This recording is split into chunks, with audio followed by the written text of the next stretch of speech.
సదృశం చేష్టతే స్వస్యాః ప్రకృతిర్జ్ఞానవానపి ప్రకృతిం యాంతి భూతాని నిగ్రహం కిం కరిష్యతి.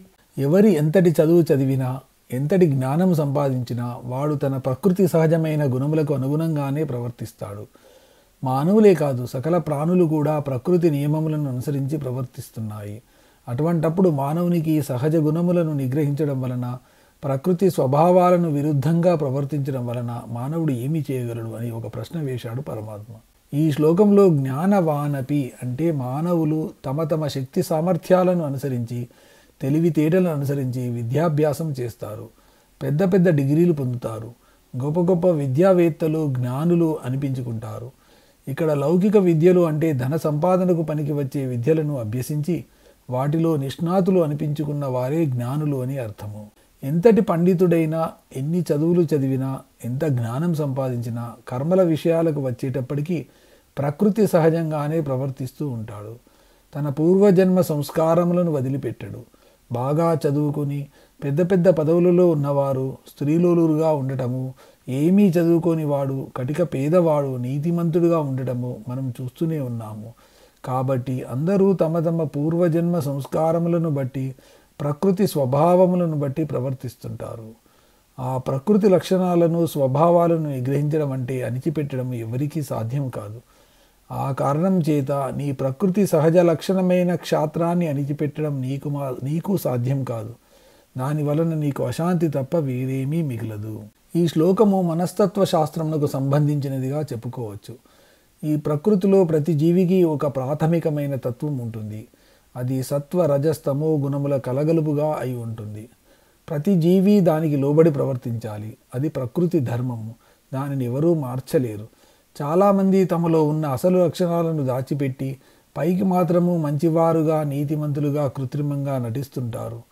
మానవుడు పైకి ఎంత కృత్రిమంగా ప్రవర్తించినా అతని సహజ లక్షణం మాత్రం అంతర్లీనంగా ఉంటుంది. మానవుడు తన సహజ లక్షణములను అనుసరించే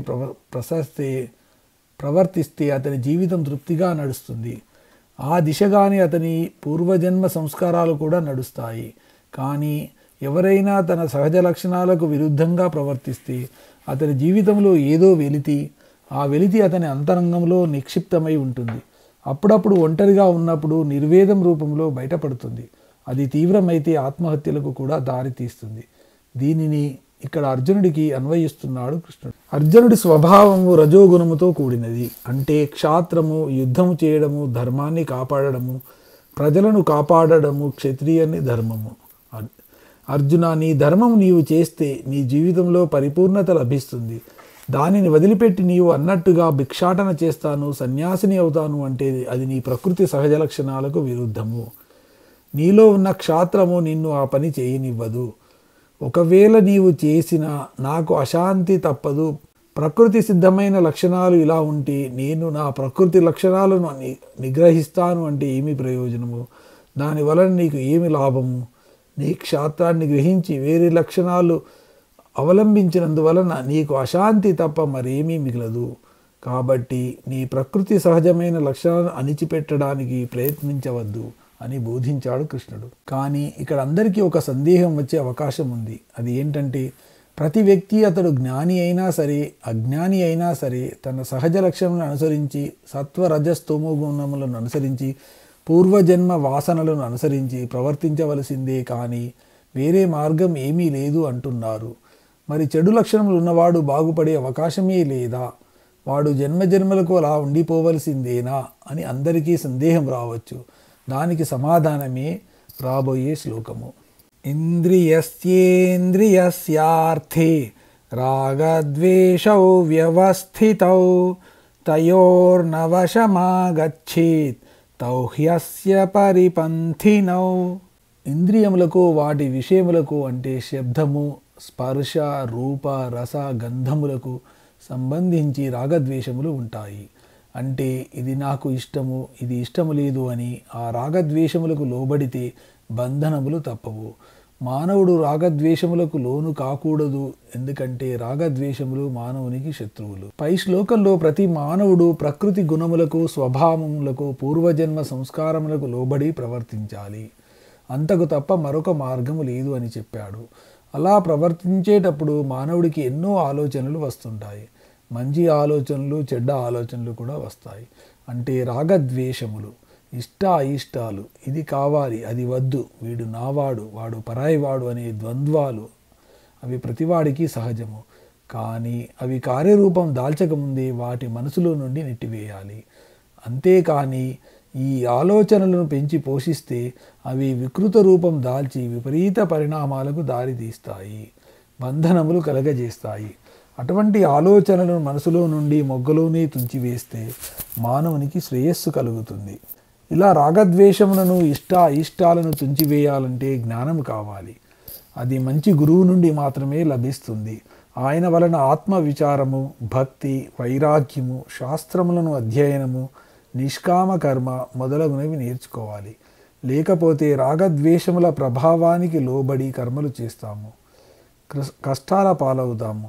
పూర్వజన్మ సంస్కారము చెడ్డదిగా ఉన్నా ఈ జన్మలో మంచి పనులు చేయడం ద్వారా వాటి ప్రభావమును తగ్గించుకోవచ్చు, ఒకసారి పూర్తిగా నివారించవచ్చు. అది అతని సాధనా శక్తి మీద ఆధారపడి ఉంటుంది. కాబట్టి నా కర్మ ఇంతే, నేనేమీ చేయలేను, నా ప్రారబ్ధము నన్ను ఇలా చేస్తుంది అని బాధపడే కంటే వాటి నుండి బయటపడటానికి ప్రయత్నించడం మంచిది. దానికి మూలము దుష్ట ఆలోచనలను పెంచి పోషించకుండా మొగ్గలోని తుంచివేయడము ఉత్తమము. ఎవరికైనా వారి వారి ప్రకృతి స్వభావాన్ని అనుసరించి ఇష్టము, అయిష్టము అనేవి రెండు కలుగుతాయి. వాటిని రాగద్వేషములు అని అంటారు.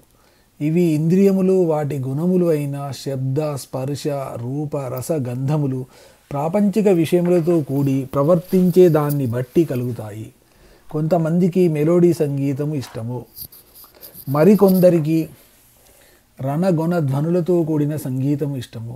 కొంతమందికి తీపి ఇష్టము, మరికొందరికి కారం ఇష్టము. ఒకడికి ఎదుటివాడు సంతోషంగా ఆనందంగా ఉంటే ఇష్టము, మరొకడికి ఎదుటివాడు బాధపడుతుంటే ఇష్టము. ఎదుటివాడిని బాధ పెట్టి మరీ ఆనందిస్తాడు. ఇలాగా ప్రతివాడికి ఇష్టాలు మారుతూ ఉంటాయి. ఈ స్వభావాలను బట్టి మనసులో ఆలోచనలు కలుగుతాయి. అది మొదటి మెట్టు. ఆ ఆలోచనలు కోరికలుగా మారడం రెండవ మెట్టు. ఆ కోరికలను తీర్చుకోవడము, కొరకు కర్మలు చేయడము మూడవ మెట్టు. ఇలా అయిష్టాలు ఏర్పడతాయి. మొట్టమొదటిగా మనలో మెదిలే ఆలోచనలను ఎవరూ ఆపలేరు. ఎందుకంటే అది మానవుని ప్రకృతి స్వభావాన్ని బట్టి, పూర్వజన్మ సంస్కారాన్ని బట్టి కలుగుతుంది. ఈ ఆలోచనను మొదటి మెట్టు అంటే మనసులో దాని గురించి ఆలోచన మొలకెత్తగానే దాని మంచి చెడ్డలు విచక్షణా బుద్ధితో విచారించి దానిని నివారించగలిగితే వాడు ధన్యుడు అవుతాడు. అలా కాకుండా దానిని పెంచి పోషించి కర్మల దాకా తెచ్చుకుంటే సుఖం కానీ దుఃఖము అని రెండూ కానీ కలుగుతాయి, బంధనములు కలుగుతాయి. జ్ఞానికైనా అజ్ఞానికైనా, బాగా చదువుకున్న వారికైనా, ఉన్నత పదవులలో ఉన్నవారికైనా వారి వారి ప్రకృతి స్వభావాలను బట్టి, పూర్వజన్మ సంస్కారాలను బట్టి ప్రాపంచిక విషయములలో ప్రవర్తించినప్పుడు వివిధ రకములైన ఆలోచనలు వస్తుంటాయి. అవి మంచివా కాదా, ఆచరించతగ్గవా కాదా అనే విచక్షణా బుద్ధితో నిర్ణయం తీసుకోవాలి. అలా కాకుండా ఆలోచన వచ్చింది కదా అని దాని మీద మోహము, కోరిక పెంచుకొని ఆ కోరిక తీరడం కోసం కర్మలు చేస్తే బంధనములు తప్పవు. వీటికంతా మూలము ఈ రాగద్వేషములు అనే దొంగలు, శత్రువులు. ఈ దొంగలను, శత్రువులను మొగ్గలోనే మనం అదుపులోకి పెట్టుకోవాలి. అవి పెరిగి పువ్వు, కాయ, పండు దశలకు చేరుకుంటే ప్రమాదము. శ్రేయాన్ స్వధర్మో విగుణః పరధర్మాత్ స్వనుష్ఠితాత్ స్వధర్మే నిధనం శ్రేయః పరధర్మో భయావహః. చక్కగా ఆచరించబడిన పరధర్మము కంటే గుణము లేనిదైనను స్వధర్మమే మేలు.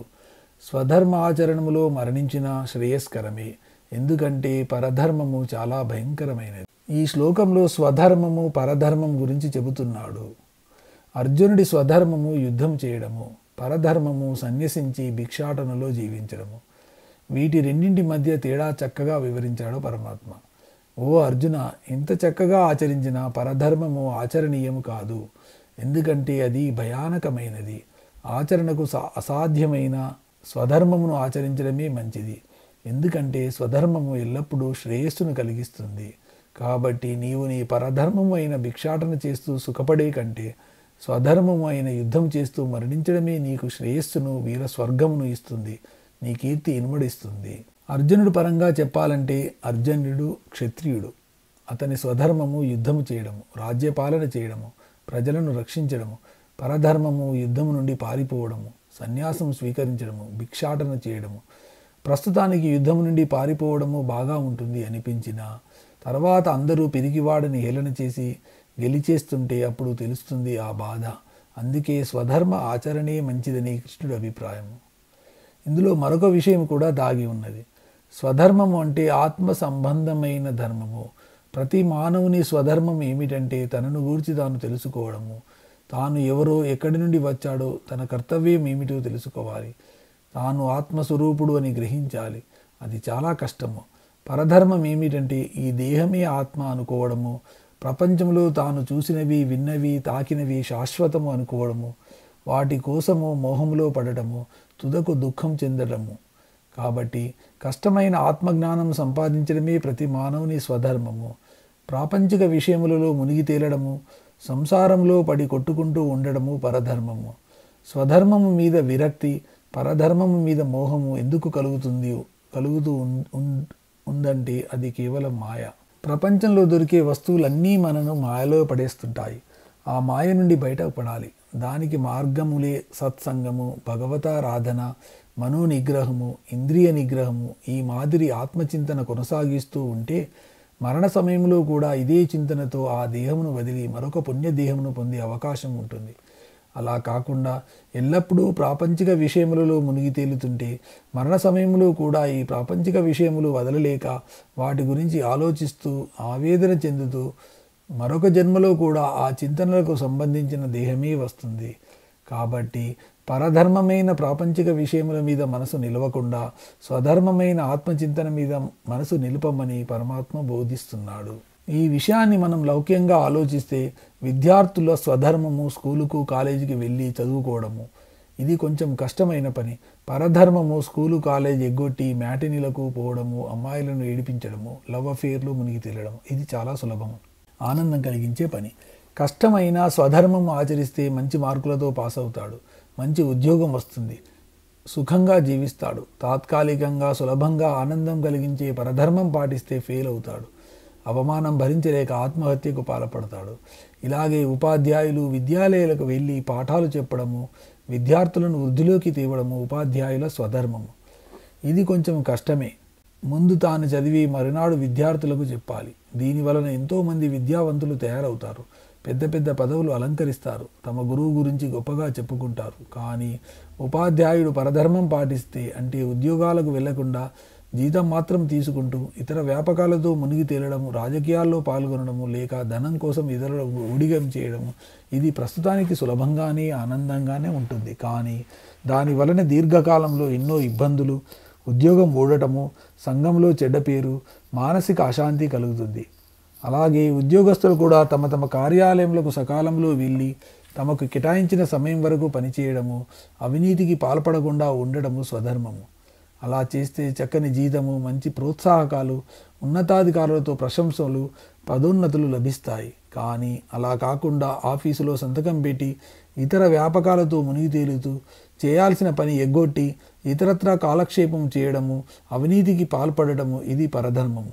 ఇలా చేస్తే ఉన్న ఉద్యోగం ఊడుతుంది, భార్యా పిల్లలు వీధిన పడతారు, తుదకు అధోగతి పాలవుతాడు. వ్యాపారస్తుల విషయం తీసుకుంటే ధర్మంగా, న్యాయంగా, నీతిగా వ్యాపారం చేసి అందులో వచ్చే లాభ నష్టాలను సంతోషంగా స్వీకరించడము వ్యాపారస్తుని స్వధర్మము.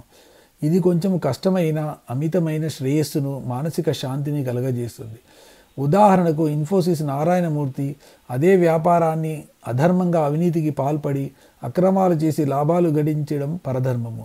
ఆ లాభాలు ఆనందంగా కలిగించకపోగా తుదకు కష్టాలు పాలు చేస్తాయి. ఉదాహరణకు సత్యం, అధినేత రెండూ అత్యంత ప్రతిష్టాత్మకమైన వ్యాపారాలే. ఒకరు స్వధర్మం పాటిస్తే మరొకరు పరధర్మాన్ని ఆశ్రయించారు. కాబట్టి మన నిజ జీవితంలో కూడా స్వధర్మ పాలన మొదట్లో కష్టంగా కనిపించినా అదే ఉత్తమము. పరధర్మం ఎప్పటికీ భయానకమే.